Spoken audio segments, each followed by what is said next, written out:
memories. I think one that is kind of touching, not during that time, but later, years later, when I recall, it's so touching, is when we were in Chandra Bhavan in Mussoorie. He was building Sakya College, and those days the Sakya College was so poor. I mean, the funding is just almost next to nothing, and he would buy a lottery ticket. Even to this extent, he will try everything. Very learned,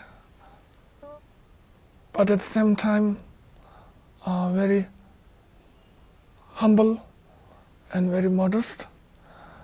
And I heard one time when he was in Sakya College, long time ago, I think the students, they offered a special food for him. And then he said, "It is for all the students?" And they replied, "No." And then he rejected this food, and he asked this food to bring back to kitchen. And then this food is shared with other food. Then he take same as the student food. So it means he's very humble and very contained and very loving to his disciples. One funny thing that actually there's a surat, all the ladies are dressed the red cloth like monk. When you see like, oh, there's many monks coming.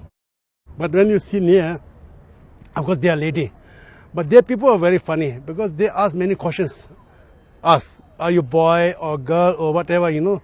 So I was a bit mad and I scored them. Then Rinpoche told me, we are going for pilgrimage and we should be very patient. Patience is most important. Wherever you go, you must be patient. And then whatever they ask you, you have to give the right answer instead of getting anger. So during the pilgrimage, please don't be angry. Be peaceful. Peace mind is more important. That kind of what he said. For me, I think both of us, we met him, it stretched back 30 years ago. And we got our first teaching from him on the most excellent Guru Yoga in candlelight in Puruwala Temple Monastery. And the teaching really sunk deep into my mind. I was very impressed, very touched by the teaching. And I thought I can remember, but recently, that means it's about 25 years later, when I managed to get a transcript of that, and I read over it again, I found that actually I actually forgot a major part of it. And I still learn. After so many years, when I read, I find that, oh, I learned something more from it. Yeah, I think he came to visit us when we checked in the hotel. And I had this impression of this very big, gentle, dignified Khenpo. And, you know, in my mind, I said, that's how new Khenpos should be like. And then, but being young at that time, you know, easily aroused by anger, jealousy, I knew I couldn't just meet Rinpoche up front, and I was just having my own issues. But that, you know, that was like a standard, that gold standard that I have to strive for, to be like him. Of course, I haven't reached anywhere there yet.